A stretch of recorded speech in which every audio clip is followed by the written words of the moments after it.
Introduction में हम लोग चलेंगे, प्रोजेक्टाइल मोशन की बात कर रहे हैं, तो उसका 7.1 सेक्शन में इंट्रोडक्शन में समझ लेते हैं कि प्रोजेक्टाइल मोशन है क्या। ठीक है, तो देखिए यहाँ पे मोशंस किसकी, पार्टिकल की under constant acceleration, under constant acceleration, constant acceleration.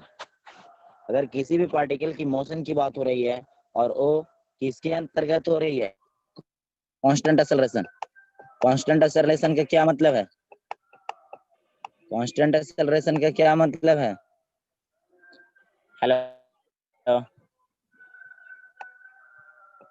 is anyone know what is the meaning of constant Straight line acceleration? that make a straight line. ऐसा नहीं है बाबू, कांस्टेंट एक्सेलरेशन का क्या मतलब है? Velocity is zero. Second increase करते रहेगा, नीचे की- एक्सेलरेट करते रहेगा, तो कांस्टेंट एक्सेलरेशन। बिल्कुल, कांस्टेंट रेट से चेंज करते रहेगा वेलोसिटी, कांस्टेंट रेट से चेंज करते रहेगा velocity. Rate of change of velocity, rate of change, rate of change in velocity, rate of change in velocity, rate of change in velocity वो होगी constant. यानी कि वेलोसिटी में जो चेंज है डेल भी जो है, डेल भी, और रेट की जब भी बात कर दे तो भाई टाइम, तो del v by del t जो होगा ना वो कांस्टेंट होगा, del v by del t जो होगा ना वो कांस्टेंट होगा, समान रेट से चेंज करेगा। ठीक है, तो जब एक्सेलरेशन कांस्टेंट होती है तो आप जो क्या बोल रहे थे ध्यान से सुनिएगा, रिया प्लीज पे अटेंशन। आप जो बोल रहे थे यहाँ पे कि स्ट्रेट लाइन, ऐसा है नहीं। कांस्टेंट एक्सेलरेशन है तो वो स्ट्रेट लाइन भी हो सकता है वन डायमेंशनल मोशन में, या पैराबोलिक भी हो सकता है टू डायमेंशन में से। याद रखिएगा, क्या याद रखना है हम लोग को कि मोशन जो है पार्टिकल का वो कांस्टेंट एक्सेलरेशन के अंडर या तो स्ट्रेट लाइन होगी या पैराबोलिक होगी, इसके अलावा और कोई नहीं होगा। या तो स्ट्रेट लाइन होगा या क्या होगा, पैराबोलिक होगा। पैराबोला समझते हैं क्योंकि हमने पैराबोला बहुत ही स्टडी किया है। और ये हम लोग चीज मोशंस मतलब काइनेमेटिक्स में भी बात किए थे, काइनेमेटिक्स में भी बात किए थे। Initial velocity of particle is zero, तो motion one dimensional under three condition. हम लोग वन डायमेंशन में पूरा देख चुके हैं कि वन डायमेंशन में तीन कंडीशन होते हैं। पहला initial velocity of particle is zero, क्या होता है पहला कंडीशन आर्ची? इनिशियल वेलोसिटी पार्टिकल इनिशियल का 0 होता है। वेलोसिटी, और initial velocity of particle is the direction of the constant acceleration. ध्यान दीजिए, इनिशियल वेलोसिटी यानी भी जो हो जाए किसके, कांस्टेंट एक्सेलरेशन, यानी कि एक दूसरे के पैरेलल हो, एक दूसरे के पैरेलल हो। और वन डायमेंशन में हमने साइन असाइन करते थे, वन डायमेंशन में हम लोग इसे साइन असाइन करते थे। ई प्लस है तो ई भी प्लस, तो इसको भी पैरेलल बोलते थे, या माइनस भी और माइनस भी जब पैरेलल होता था तो पैरेलल होता था तो क्या इंक्रीज करता था, स्पीड इंक्रीज करता था। दूसरा, तीसरा हम लोग पढ़ लिए हैं कि अपोजिट डायरेक्शन में हो, यानी इनिशियल वेलोसिटी है इस ओर लग रहा है तो इसके अपोजिट डायरेक्शन में लगेगा, तो ये प्लस है भाई तो ये माइनस है। तो इस कंडीशन में ऊपर लग रहा है वेलोसिटी तो एक्सेलरेशन नीचे लगेगा, तो इस कंडीशन में जो है एंटी पैरेलल है, और जब एंटी पैरेलल होता है, जब एंटी पैरेलल होता है तो स्पीड क्या करती थी, डिक्रीज करती थी। चलिए इतने सारे देख लिखे हैं। फॉर स्मॉल हाइट, कुछ हाइटों के लिए acceleration due to gravity is almost constant, कुछ हाइटों के लिए, क्योंकि हमें पता है क्या कि भाई नाइन्थ में तो पढ़ कर आए हैं ना, तो नाइन्थ में हम लोग ये तो सीखा है ना कि जी जो है वैरी करता है हाइट के साथ, यानी कि एक्सेलरेशन ड्यू टू ग्रेविटी जो है, जी जो है वैरी करता है हाइट के साथ। ऊपर पृथ्वी से अधिक ऊपर जाने पे जी का वैल्यू चेंज होता है, और पृथ्वी के सेंटर की ओर जाने पे भी जी का वैल्यू चेंज होता है। वो सब फॉर्मूला पता होगा, लेकिन उसकी बात की बात है, हम लोग उसको बाद में भी पढ़ेंगे।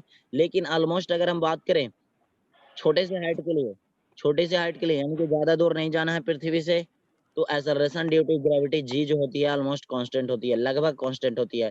तीन केसेस डिस्कस हम लोग कर लिए हैं, क्या कर लिए हैं, तीन केसेस डिस्कस। जैसा कि केस नंबर 1, भाई क्या कर रहा है, रिलीज हो रही है बॉल। क्या हो रहा है आर्ची, बॉल को रिलीज किया जा रहा है। इनिशियल वेलोसिटी 0 है तो क्या कर दिए हम लोग, बॉल को रिलीज कर दिए। तो बॉल को रिलीज कर दिए तो थोड़ा सा याद रखिए किस वेलोसिटी से स्ट्राइक करेगा, जल्दी आंसर कीजिए। किस वेलोसिटी से स्ट्राइक करेगा, अंडर रूट 2g से। कितना टाइम लेगा, अंडर रूट h/t टाइम लेगा। कितना टाइम लेगा, अंडर रूट h/t टाइम लेगा। इसमें हमने बात किया कि भाई इसको प्रोजेक्ट कर दिए। क्या कर दिए, प्रोजेक्ट कर दिए। प्रोजेक्ट कर दिए, प्रोजेक्ट कर दिए, आप थ्रो कर दिए, यानी कि टावर के हाइट से थ्रो कर दिए। कुछ ना कुछ इनिशियल वेलोसिटी है, ये हो गया। दूसरी चीज इधर इसको हम क्या कर सकते हैं, थ्रो कर सकते हैं। तो थ्रो करते हैं तो कितना टाइम, और एक्सेलरेशन क्या लगते रहता है, हमेशा डाउनवर्ड डायरेक्शन में लगता रहता है। तो एक्सेलरेशन डाउनवर्ड डायरेक्शन में तो कितनी हम लोग एच मैक्स जा सकते हैं। तो एच मैक्स अंडर रूट, हाँ ठीक है, यू स्क्वायर बाई 2g। कितना मैक्स जाते हैं हम लोग, यू स्क्वायर बाई 2g। और कितना हम लोग आने और जाने का time, time of flight 2u/g, 2u/g। ये सब हम लोग पढ़ चुके हैं। अब यहाँ से अगर हम बात करें तो इसके लिए और इसके लिए इक्वेशन ऑफ मोशन लगाइए। इक्वेशन ऑफ मोशन लगाइए, यानी s equal to ut plus half t square, v square equal to u square plus 2as, और v बराबर u प्लस rt। वो सारा लगाते रहिए। इतनी बात समझ में आ गई। अब हम लोग 3 कंडीशन हमने देख लिया। अब कहता है in all this cases when initial velocity is at a some angle. देखा जा रहा है ना क्या,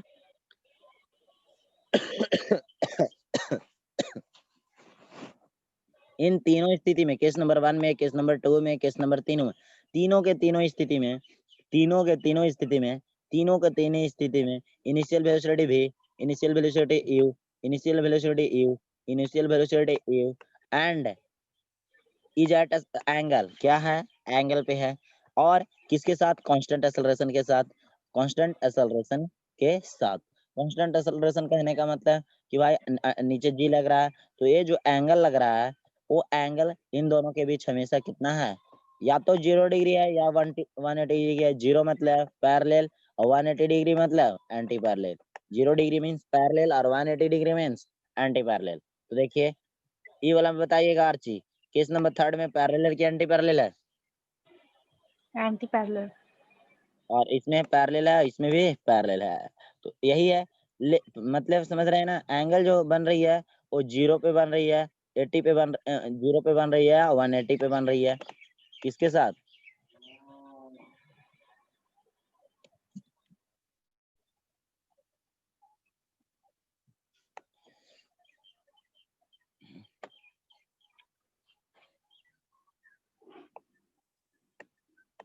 चलिए आगे बात करते हैं हम लोग। Projectile motion as we in all this, यहाँ हो गया।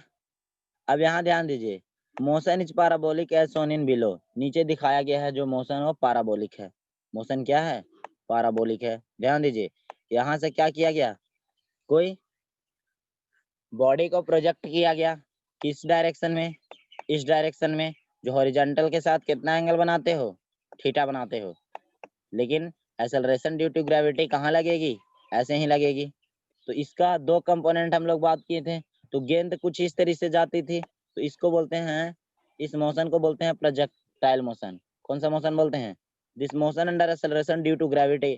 इस टाइप की जो मोशन है वो प्रोजेक्टाइल मोशन कहलाएगी। तो प्रोजेक्टाइल मोशन के तभी कहलाएंगे जब थीटा क्या हो, कुछ भी हो, थीटा जो एंगल हो कुछ भी हो, तो कहते हैं इसको क्या, प्रोजेक्टाइल मोशन कहते हैं।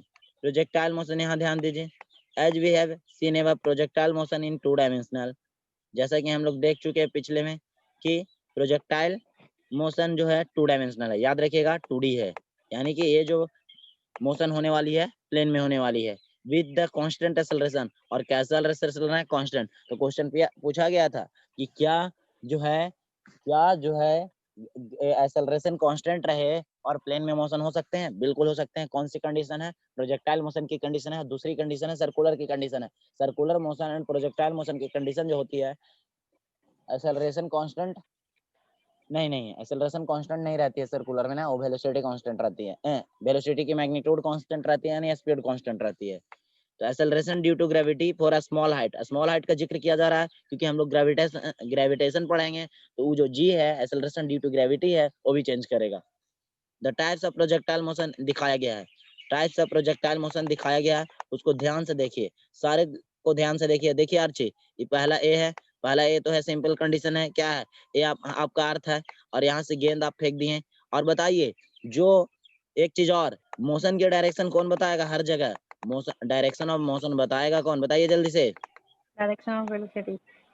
डायरेक्शन ऑफ वेलोसिटी बताएगा डायरेक्शन ऑफ मोशन। इसका मतलब यू तुम इधर फेंके जा रहे हो तो गेंद इसी दिशा में आपने फेंका है, लेकिन लेकिन एक्सेलरेशन ड्यू टू ग्रेविटी हर पॉइंट पे जो है क्या कर रहा है, यू चेंज कर रहा है, यानी कि ये जो है डायरेक्शन ऑफ मोशन है, ये जो है डायरेक्शन ऑफ मोशन है, मतलब वेलोसिटी ऐसे ही जाते रहेगी इस पॉइंट पे, इस पॉइंट पे, यानी कि टेंजेंशियल होगी, टेंजेंशियल होगी वेलोसिटी, वेलोसिटी क्या होगी, टेंजेंशियल होगी। अब इसमें देखें, ये एक टाइप का है, ये है देखिए किसी हाइट से एरोप्लेन से बम बम फेंक दिया गया, बम फेंक दिया गया इस इधर इस वेलोसिटी से, तो ये हो सकता है आपका क्या, प्रोजेक्टाइल मोशन हो सकता है, समझ रहे हैं। तो प्रोजेक्टाइल मोशन हो सकता है तो ऐसे गिरेगा। चलिए दूसरी चीज यहाँ से देखिए, हाइट से क्या है, हाइट से हॉरिजॉन्टल के साथ कुछ एंगल पे फेंक दिया गया, यहाँ पे हॉरिजॉन्टल के साथ एंगल बनाया नहीं ना, वैसे ही फेंक दिया गया, समझ रहे हैं। तो पहला कंडीशन में अर्थ के साथ कुछ एंगल पे फेंक दिया गया, दूसरा कंडीशन में क्या, टावर के हाइट, टावर टावर पे से ऐसे ही हॉरिजॉन्टल के साथ जीरो एंगल करके थ्रो कर दिया गया। दूसरी यहाँ पे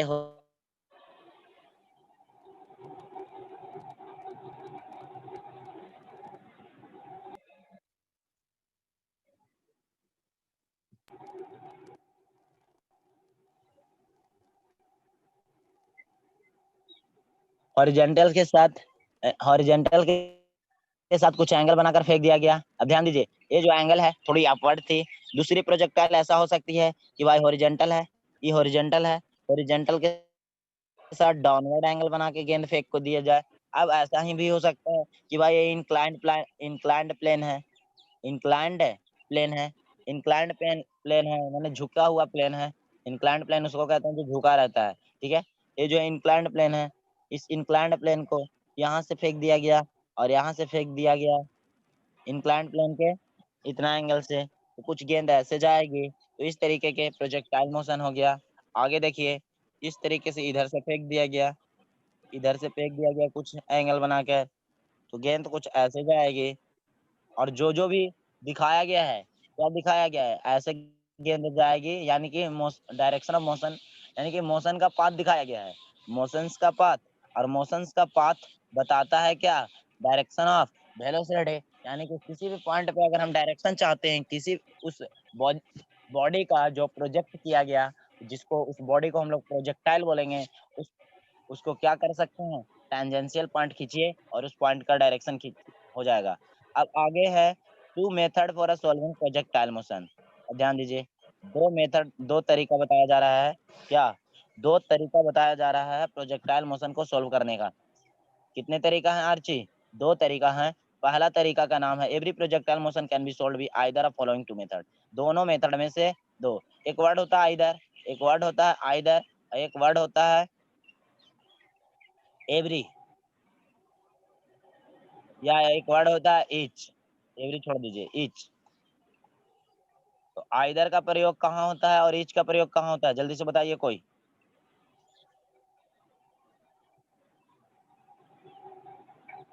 आइदर जब आइदर का ऑप्शनल, प्रयोग कहाँ, जब सभी को करना हो, ऑप्शनल नहीं। आइदर बाबू, आइदर बाबू सुनो, आइदर दम फिक्स है, दो ही के लगेगा, दो से ज्यादा के लिए लग ही नहीं सकता।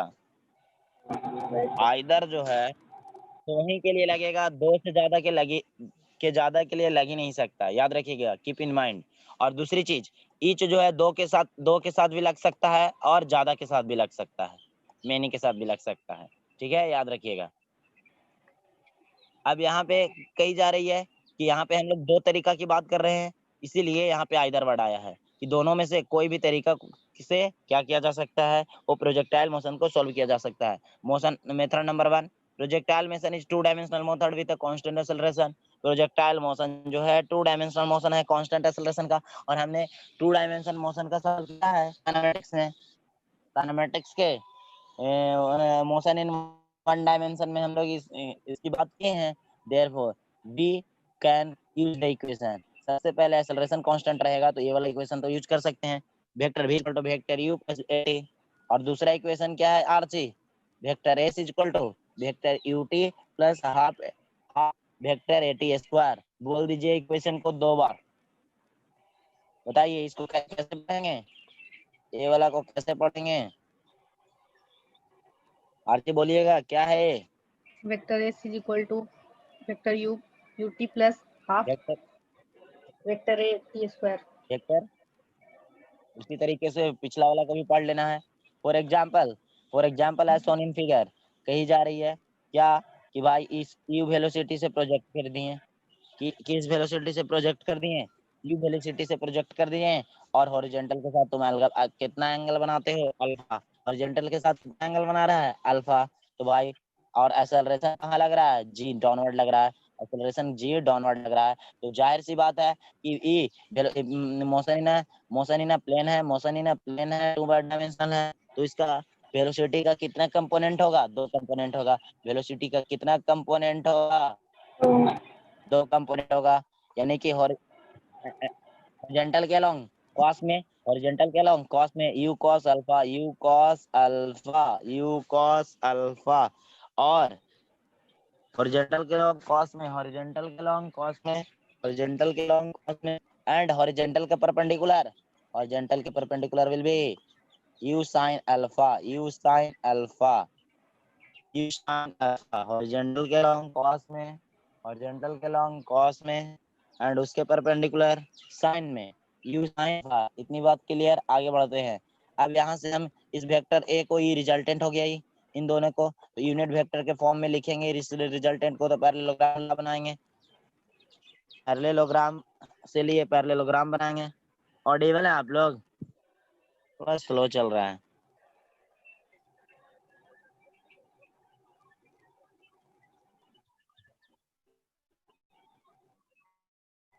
अच्छा हो रहा है।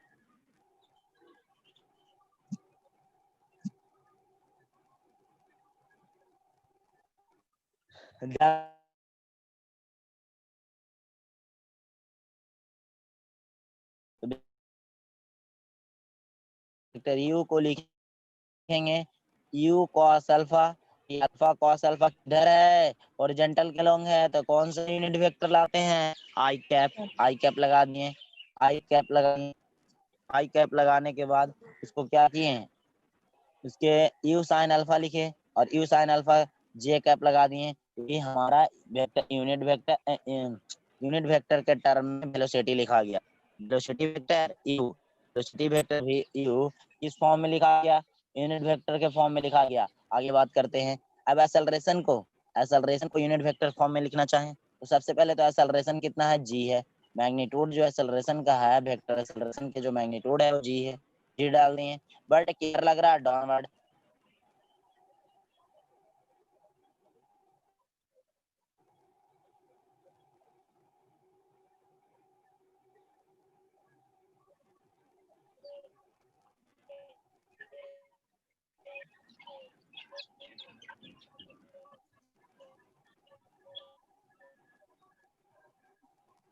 You are audible.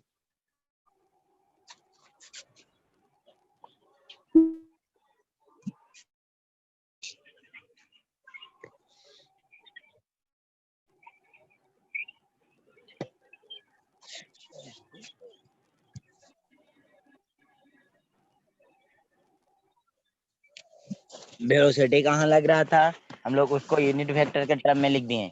अब यहाँ पे क्या बताया गया था कि जी आप नीचे लग रहे हो, ऊपर वाला को आई बोले तो जाहिर सी बात है आई कैप बोलेंगे, तो नीचे वाला को क्या बोलेंगे, माइनस आई कैप बोलेंगे। तो लिख दिए ए बराबर माइनस, सॉरी आई नहीं बोले थे, जे बोले थे ना, जे कैप बोले थे। अच्छा नीचे वाला को क्या बोलेंगे, माइनस जे कैप बोलेंगे। तो यहाँ से लिख सकते हैं वेक्टर लिखा हुआ है, बोल्ड लिखा हुआ है, मतलब वेक्टर लिखा हुआ है। वेक्टर ए बराबर माइनस जी जे कैप, और ई जो है जे का जी को बोलेंगे स्केलर, स्केलर है, यानी कि स्केलर अलोंग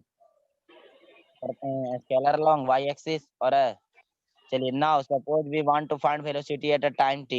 अब मान लीजिए वेलोसिटी हमें प्राप्त करना है टाइम t पे, वेलोसिटी प्राप्त करना है कहाँ पे, टाइम t पे। तो फॉर्मूला लगाएंगे vector v is equal to vector u plus vector a into t।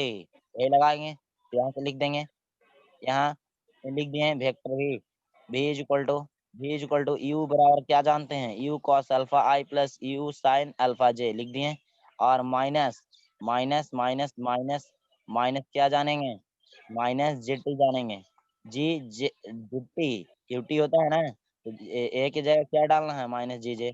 यहाँ से हम लोग क्या कर लिए, जे वाला को एक साथ कर लेंगे।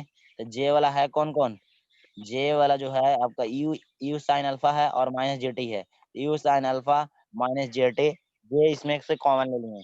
तो इस इक्वेशन को याद रख सकते हैं वेलोसिटी के लिए, u cos alpha i plus u sine alpha minus j t J.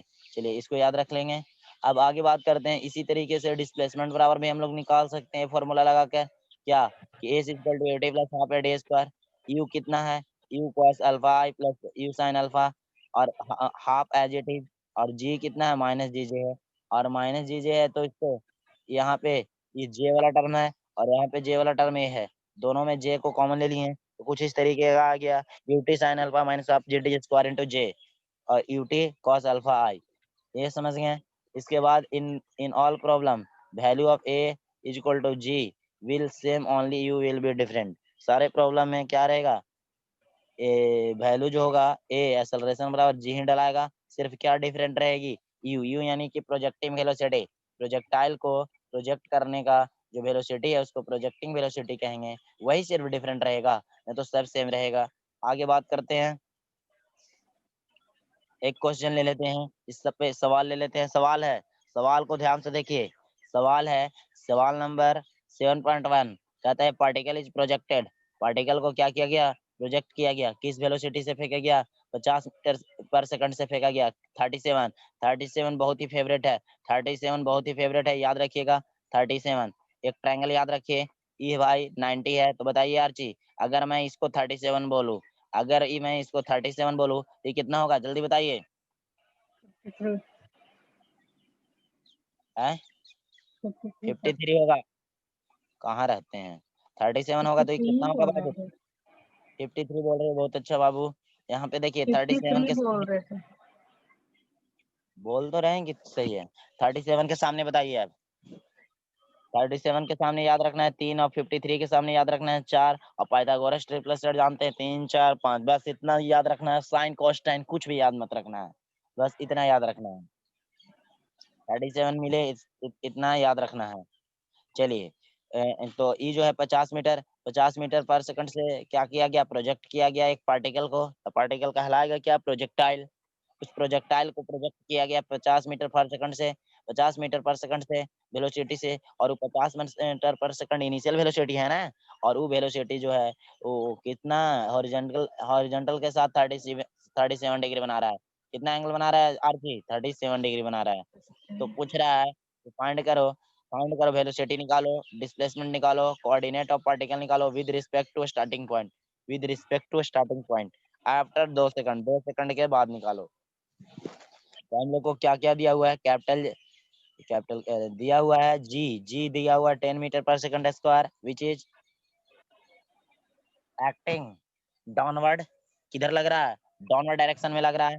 Sign 37 का वैल्यू कितना होगा, 0.6 होगा, कॉस 37 का वैल्यू 0.8 क्यों होगा, क्योंकि हमने बता दिया कि भाई 37 हो ना, 37 के सामने 3 हो गए, और ये बच गया तो 53 होना पड़ेगा, 53 के सामने 4 हो गए, और यहाँ से क्या हो गए, 5 हो गए, तो साइन 37 क्या हो जाएगा, 3/5, परपेंडिकुलर बाई हाइपोटेनस 3/5, रियल मायने में वो है क्या, 0.6 है, और कॉस 37 निकालेंगे तो 4/5 आ जाएगा बेस बटा, तो यहाँ से 0.8 हो गया। ये सारी चीजें दी हुई है। तो अगला सवाल हम लोग इस सवाल को देखिए, सॉल्यूशन में हम लोग क्या कर रहे हैं, वेक्टर यू जो दिया हुआ है इसका कंपोनेंट निकालने हैं, क्या निकालनी है, कंपोनेंट निकालनी है, किसके अलोंग, तो भाई हॉरिजॉन्टल के अलोंग, हॉरिजॉन्टल के अलोंग, एंगल के अलोंग, कॉस में, कॉस 37, 50 कॉस 37 और इसके परपेंडिकुलर साइन में क्या लिखेंगे 50 साइन 37 50 साइन 37 यूनिट वेक्टर के टॉप टर्म में लिख दिए आई लगा दिए हॉरिजॉन्टल के लिए और जे लगा दिए वर्टिकल के लिए आगे बात करेंगे इसको सॉल्व भी कर लिए और 37 का वैल्यू 8 है तो 8 5 40 हो गया और यहाँ से 37 का वैल्यू 6 है 6 5 30 हो गया इतना हो गया फिर ए को acceleration vector A vector A vector A vector A लिखना जरूरी है वेक्टर लिखना जरूरी है वेक्टर बराबर क्या लिख दिए -10 तो माइनस इंडिकेट कर रहा है कि डाउनवर्ड जा रहे हो क्योंकि अपवर्ड को हम प्लस जे लिखते थे तो इसको हम -j लिखेंगे और -10 जे पर मीटर स्क्वायर जे कैप मीटर स्क्वायर हो गया टाइम दे है 2 सेकंड हम लोग इक्वेशन ऑफ मोशन निकाल देंगे हमें पूछी गई है 2 सेकंड बाद वेलोसिटी तो vector v equal to vector u plus vector t vector v equal to vector u plus vector t लगा देंगे सारा वैल्यू डाल देंगे वेक्टर u का वैल्यू इतना है वेक्टर a का वैल्यू इतना है और t का वैल्यू इतना है क्या कर दिए u प्लस t लगा दिए उसके बाद 10 दूनी के 12 10 दूनी के 12 कर रहे हैं 10 दूनी के 20 20 माइनस 20 जे और 30 में से 20 जे चला जाएगा तो 10 जे सवाल का आंसर कितना हो गया 40 प्लस 10 जे आंसर हो गया कि बाद 2 सेकंड बाद वेलोसिटी आपको इसका ऐसा दिखा जाएगा समझ गए अगला s equal to ut plus half at square लगा दिए s equal to ut plus half at square u कितना था इस यूनिट वेक्टर के रूप में और टी यहाँ है और ए यहाँ पे है और 2 स्क्वायर तो एक कैलकुलेट किए तो 2 का स्क्वायर 4 हो गया और 4 2 से 1 कट गया तो 2 का स्क्वायर 4 हो गया और एक कट गया 2 से तो कितना हो गया इधर वाला टर्म 20 हो गया माइनस 20 जे और यहाँ से 30 दूनी 60 हो गया तो जे वाला टर्म 60 जे है 20 जे है 60 में से 20 जे चला जाएगा तो 40 जे और ये 40 दूनी के 80 रह गया क्लियर सवाल क्लियर है अब अगला सवाल कोऑर्डिनेट ऑफ पार्टिकल भाई कोऑर्डिनेट हो क्या कोऑर्डिनेट जो है अगर हम ओरिजिन माने इसको अरे तुम पहुंच गया इतना डिस्प्लेसमेंट कवर कर लिया और ओरिजिन से डिस्प्लेसमेंट कवर कर रहे हो मतलब जे वाला जो हो जे वाला हो जे का जो कोफिशिएंट हो वो भाई वाई कोऑर्डिनेट हो और एक्स का जो कोफिशिएंट हो वो क्या हो वाई कोऑर्डिनेट एक्स कोऑर्डिनेट होता है 80 80,40 80,40 कोऑर्डिनेट पता चल गया क्योंकि कोई भी बॉडी है हॉरिजॉन्टल से जा रही है तो सबसे पहले तो उसका ऐसा मोशन होगा तो हर पॉइंट पे उसका कोऑर्डिनेट चेंज कर रहा है हर पॉइंट पे कोऑर्डिनेट चेंज कर रहा है और कोऑर्डिनेट वही है जो डिस्प्लेसमेंट है वही कोऑर्डिनेट वही है जो डिस्प्लेसमेंट है पहले भी बात कर चुके हैं इसकी अब आगे बात करते हैं सवाल नंबर 7.2 देखते हैं 7.2 देखते हैं सवाल नंबर 7.2 देखते हैं 7.2 अच्छा क्वेश्चन है ध्यान दीजिएगा ये पार्टिकल जो है प्रोजेक्ट किया जाता है वेलोसिटी यू से फेंका गया कितना एंगल पे फेंका गया थीटा भी था हॉरिजॉन्टल हॉरिजॉन्टल के साथ थीटा एंगल बना रहा था हॉरिजॉन्टल के साथ कितना एंगल बना रहा था आर्ची थीटा बना रहा था find the time when velocity after vector find the time time अभी निकालना है क्या निकालना है this time we have to find time निकालना है जैब व्हेन मैंने जैब वेलोसिटी वेक्टर जो है परपेंडिकुलर है इनिशियल वेलोसिटी वेक्टर के तो देखिए परपेंडिकुलर की बात है तो भाई यहाँ ई हो गया आपका इनिशियल वेलोसिटी और उस समय का टाइम निकालना है जहाँ पे वेलोसिटी वेक्टर जो है भी यानी कि ये वाला वेलोसिटी वेक्टर भी है हर समय तो वेलोसिटी वेक्टर है लेकिन कंडीशन दे रहा है कि 90 तो 90 पे कब होगा 90 पे तभी होगा जब पार्टिकल यहाँ पे आएगा तो यहाँ पे हमें पता कर लेना है कि यहाँ पे पार्टिकल आएगा तो भाई कितना टाइम लेगा यहाँ पे पार्टिकल आएगा तो कितना टाइम लेगा सबसे पहले तो दिया हुआ है कि v is perpendicular to u जैसे ही दो वेक्टर परपेंडिकुलर है क्लियर याद रखिए दो वेक्टर परपेंडिकुलर रहता है तो उसका डॉट प्रोडक्ट क्या होता है आर्ची दो दो वेक्टर परपेंडिकुलर रहता है तो उसका डॉट प्रोडक्ट क्या होता है 0 क्यों होता है क्योंकि डिफाइन होता है v u cos theta theta यानी 90 है तो भाई कॉस 90 का वैल्यू 0 होता है तो पूरा 0 हो जाएगा यानी कि याद रखिएगा कोई दो वेक्टर क्या हो जाए दो वेक्टर एक दूसरे के परपेंडिकुलर हो जाए तो उसका डॉट प्रोडक्ट 0 और भी बराबर हम लोग जानते हैं वेक्टर भी बराबर जानते हैं vector you plus vector A into T vector A into T इसको हम लोग ने पुट कर दिया आर यू लिसनिंग आरची इसको हमने पुट कर दिया और सब्स्टिट्यूटिंग द प्रॉपर वैल्यू हमने सब्स्टिट्यूट कर दिया प्रॉपर वैल्यू यू का प्रॉपर वैल्यू है ऐसे और ऐसे तो क्या डाल सकते हैं u cos theta i plus u sin theta j और माइनस जे टी नीचे में क्या लिखेंगे माइनस जे टी ये हो गया ए का वैल्यू क्या है ए का वैल्यू डाल दिए फिर अगेन यू डालना यू अगेन एक बार और डाल दिए, यू सेम डाल दिए बराबर 0। यहाँ तक हो गया। उसके बाद क्या करेंगे कि भाई इसको ये कैलकुलेशन करेंगे, मल्टीप्लाई करेंगे। तो भाई ये क्या है, मल्टीप्लाई है। डॉट प्रोडक्ट क्या पढ़े हैं, डॉट प्रोडक्ट क्या पढ़े हैं भाई कि A1 में मतलब आई वाला में जे वाला में डॉट प्रोडक्ट कैसे निकालता था, आई वाला में जे वाला में, आई वाला में जे वाला में। आई कौन है, यू कॉस थीटा, और यहाँ आई कौन है, यू कॉस थीटा। तो आई वाला में मल्टीप्लाई होगा, you square cos square theta हो जाएगा, यू स्क्वायर कॉस स्क्वायर